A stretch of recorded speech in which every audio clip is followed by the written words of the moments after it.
8 de la mañana con 40 minutos, 8:40 minutos, avanzamos con más entrevistas. Ya está con nosotros vía telemática la legisladora de la bancada de UNES, Hairén Noriega, con la que vamos a hablar sobre varios temas, entre ellos las reformas a la Ley de Educación Superior.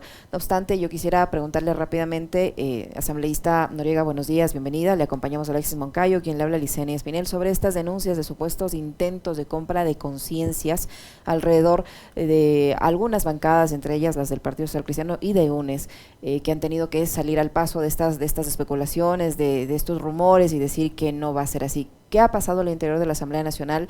¿Hay el hombre que está intentando comprar las conciencias para evitar que se reúnan los votos suficientes en caso de que el juicio político avance y el presidente sea sometido a esta interpelación? Buenos días, Licenia. Un saludo, Alexis. Muchas gracias por la invitación a este programa. Sí, efectivamente, me parece a mí que en esta coyuntura el gobierno nacional y más particularmente el presidente de la República hará todos los intentos posibles para impedir, para restringir la democracia, para restringir este ejercicio sumamente válido de control político respecto de su figura, respecto del trabajo que ha hecho en el gobierno y más particularmente fiscalizar los actos de corrupción que se han develado a través de medios de comunicación en los que no voy a profundizar. Sin embargo, de eso, nuestra bancada el día de ayer ha sacado un comunicado en el cual nosotros nos mantenemos firmes, nuestros votos se encuentran intactos, nosotros aprobamos y no solamente aprobamos el informe que recomendaba el juicio político del presidente de la República, sino que una de nuestras integrantes, la compañera Viviana Veloz, fue quien encabezó esta comisión que investigó al presidente Guillermo Lasso, es también una de las interpelantes en el juicio político, así que todo el apoyo al trabajo de la compañera, pero sobre todo comprometidos con un mandato y es que Guillermo Lasso se vaya a su casa, pero antes de irse a su casa responde efectivamente por la destrucción y por el daño que ha causado al país. Ayer se hablaba de 5 legisladores de la bancada de UNES que podrían ser susceptibles de esta situación. ¿Tienen identificados o definitivamente lo descartan? No, en absoluto. Ninguno de mis compañeros y yo puedo dar fe de aquello. Todos estamos comprometidos con este juicio político, todos estamos comprometidos en dar una respuesta a nuestros mandantes y esa respuesta pasa por votar a favor del juicio político en contra del presidente Guillermo Lasso. ¿Cómo está, legisladora Hairén Noriega? Bienvenida al espacio, buenos días. Eh, Estas denuncias que ayer las hacen públicas a manera de rumor, porque tampoco es que se ha confirmado nada, pero, digamos, ha habido una respuesta firme, me parece, de parte de la bancada de UNES, a la cual usted integra, y de alguna forma también del Partido Social Cristiano, dejando suelto por ahí un hilo, ¿no?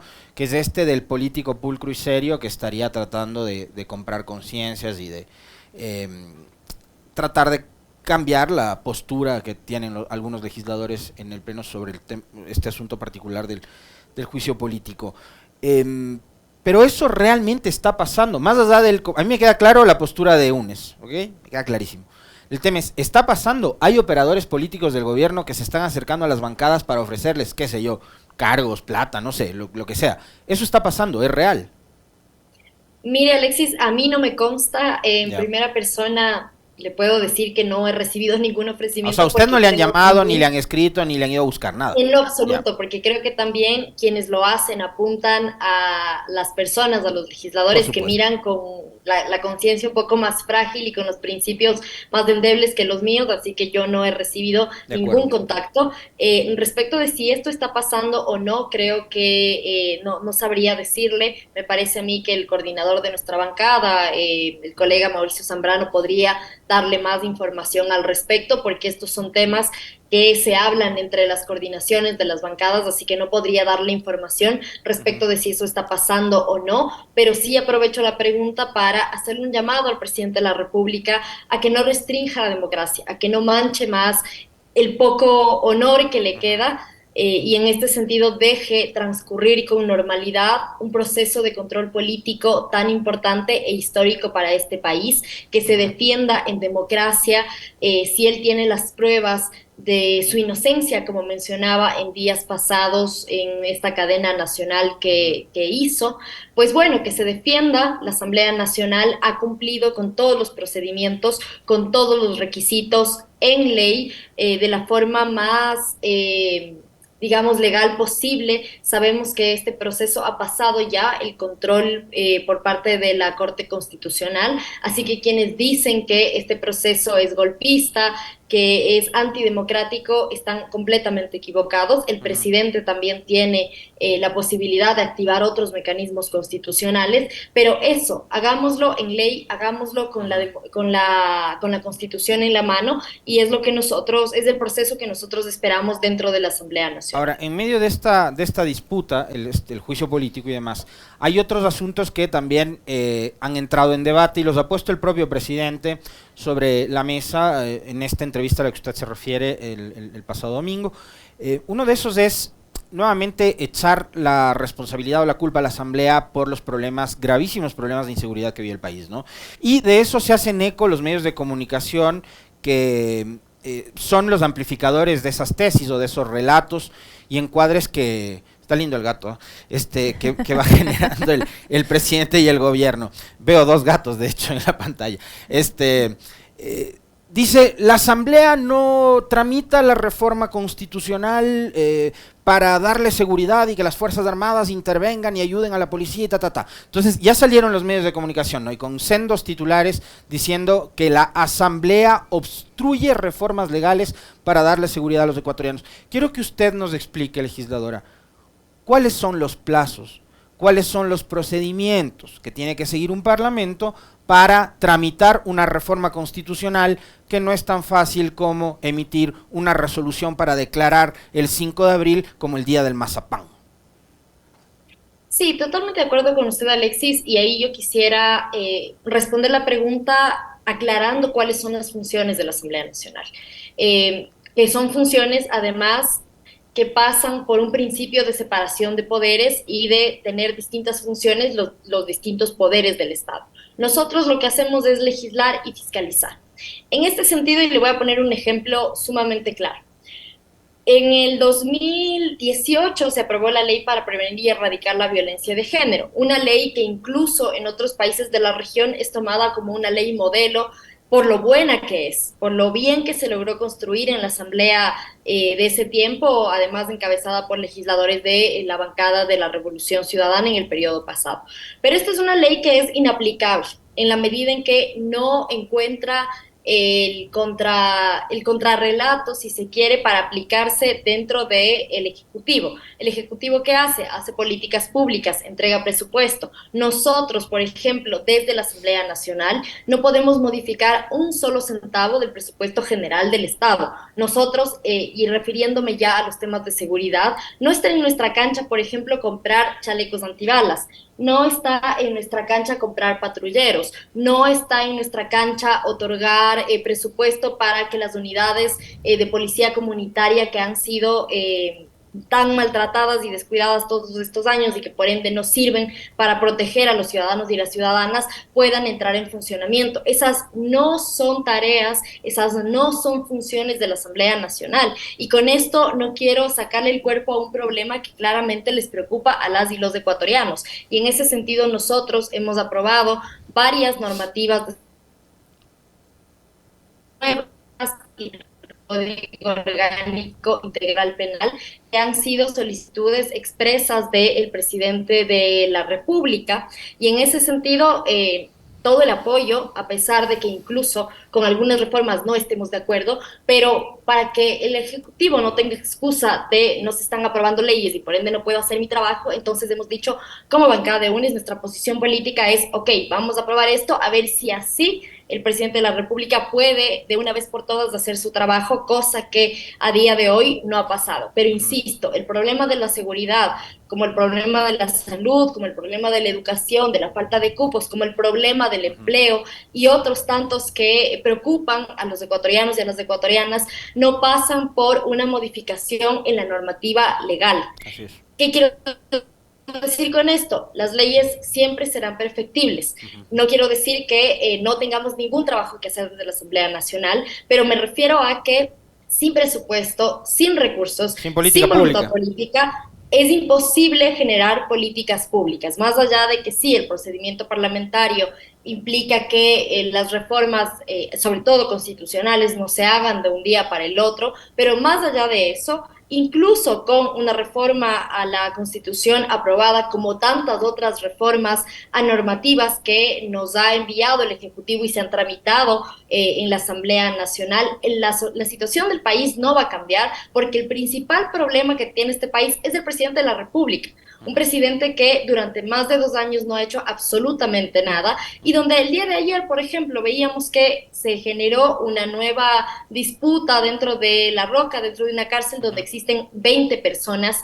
Si ya no puedes controlar una cárcel donde hay solamente 20 personas, que es una cárcel de máxima seguridad, y a esa cárcel se logró ingresar armas, entonces da cuenta de que el presidente tiene que irse a la casa porque es incapaz de responder por la seguridad, por la educación, por la salud y por el bienestar de los ecuatorianos y las ecuatorianas. Asambleísta Noriega, hay rumores respecto a una situación que estaría pasando en el piso 7 de la Asamblea Nacional, donde aparentemente habría sorteos, premios, sorpresas, alguna cosa ahí media extraña. ¿Qué conoce al respecto?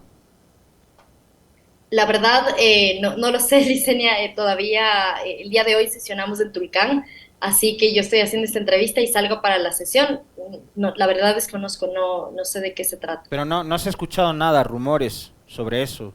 El movimiento del famoso piso 7 de la Asamblea, No, la verdad ¿no? es que no sabría decir. ¿No? Vale, está bien. Bueno, ahora sí, hablemos del tema de las reformas a la Ley de Educación Superior. Varios rectores han hecho ya sus alertas, una de ellas la rectora de la Universidad de Cuenca, que ha sido muy contundente en el sentido de que gran parte de esta reforma representaría un retroceso para la educación superior en cuanto al acceso a la gratuidad, a la autonomía, entre otros puntos. ¿Qué hay de cierto? ¿Es tan grave este proyecto que se está tratando en la Asamblea Nacional? ¿Están conscientes de las consecuencias de que si esto se aprueba va a generar? Y le pregunto esto porque también en el tema de la seguridad y el porte de armas, pues ahí en la Asamblea se aprobó una ley, usted como ha señalado hace pocos instantes, pedida estrictamente por el Ejecutivo y que ha facilitado al gobierno liberar el porte de armas.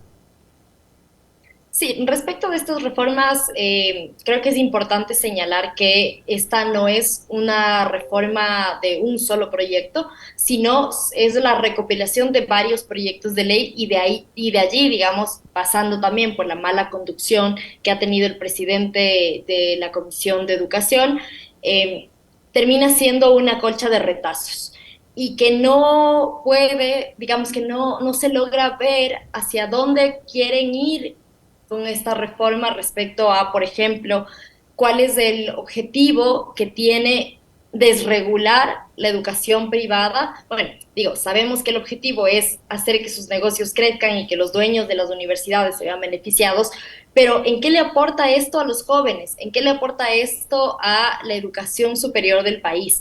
¿En qué le aporta esto a conectarnos con un objetivo nacional y tener una conducción clara de hacia dónde queremos ir como sociedad en términos de educación superior? Eso es algo que no se logra mirar en esta reforma. Es una reforma que además no soluciona los graves problemas que tiene la educación superior en este país. Uno de ellos, por ejemplo, la falta de cupos.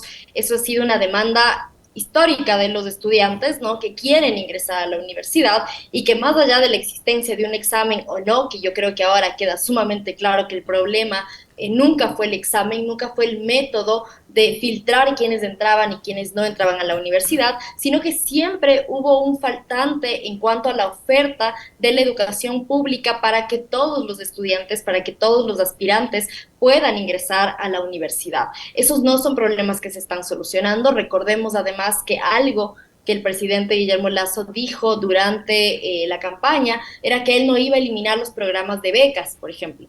Claro, si bien no los ha eliminado, no ha entregado una sola. Es decir, son programas que siguen vigentes, pero que no tienen presupuesto y por ende no se entregan estas becas que él prometió mantener durante su mandato. Esta es una reforma que tampoco les entrega soluciones a los jóvenes respecto de nuevas oportunidades laborales.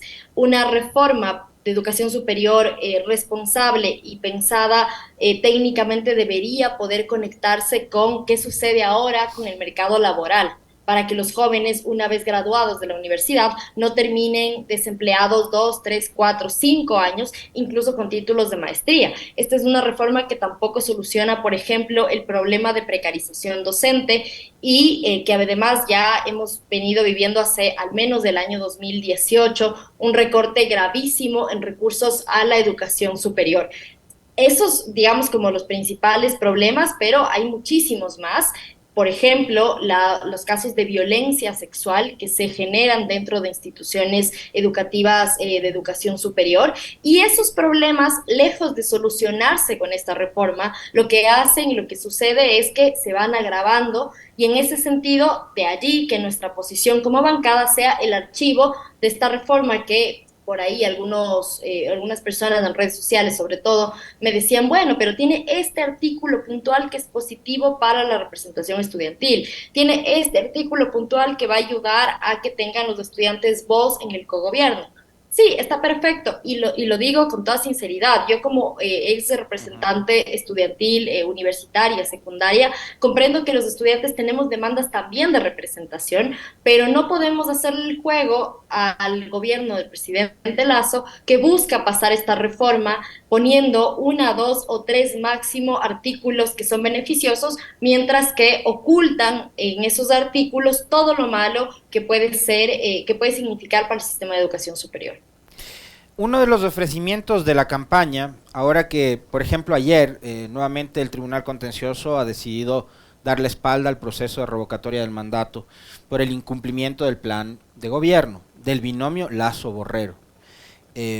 Fue el libre ingreso a las universidades y en tantos encuentros que tuvo con jóvenes, Lasso les ofrecía un país de maravillas y un sistema educativo en el que nadie se iba a quedar afuera. Y usted lo ha dicho muy claro, asambleísta, no ha sido únicamente cuestión de una prueba, este tema de libre ingreso. El problema es que los cupos, y que existan esos cupos suficientes como para que la mayor, tampoco todos, ¿no?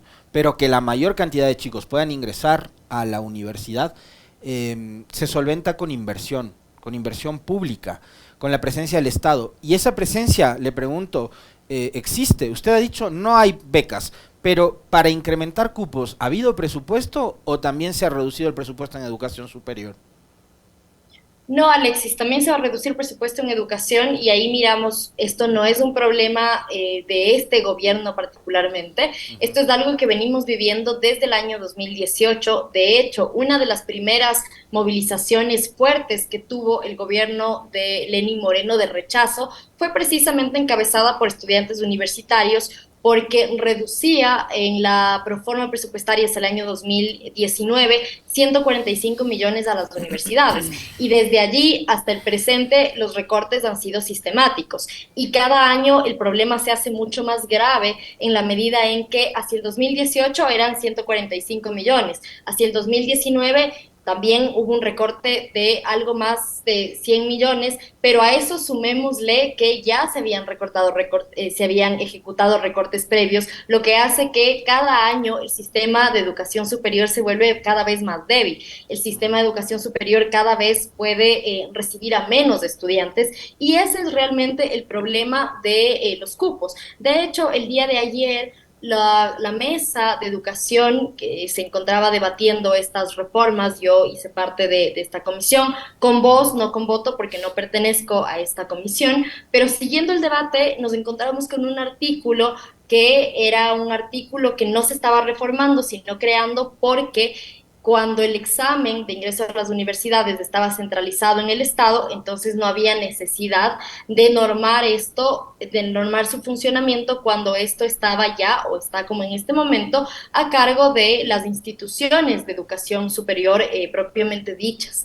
Y en ese sentido, claro, nosotros miramos que el decreto presidencial que elimina el examen de ingreso a las universidades no produce el libre acceso, sino que todo lo contrario, lo que hace es trasladar esta competencia a las universidades, a cada institución, y lo que va a pasar entonces es que, por ejemplo, si nosotros como legisladores queremos vigilar que los cupos se estén asignando prioritariamente a grupos vulnerables, que estén respetando políticas de cuotas. La verdad es que ese control va a ser imposible porque ya el Estado no tiene la capacidad de centralizar el control y el otorgamiento de esos cupos, por lo cual cada universidad, si bien hay una normativa general, es muy difícil, va a ser muy difícil para nosotros fiscalizar el cumplimiento de esos parámetros del otorgamiento de cupos.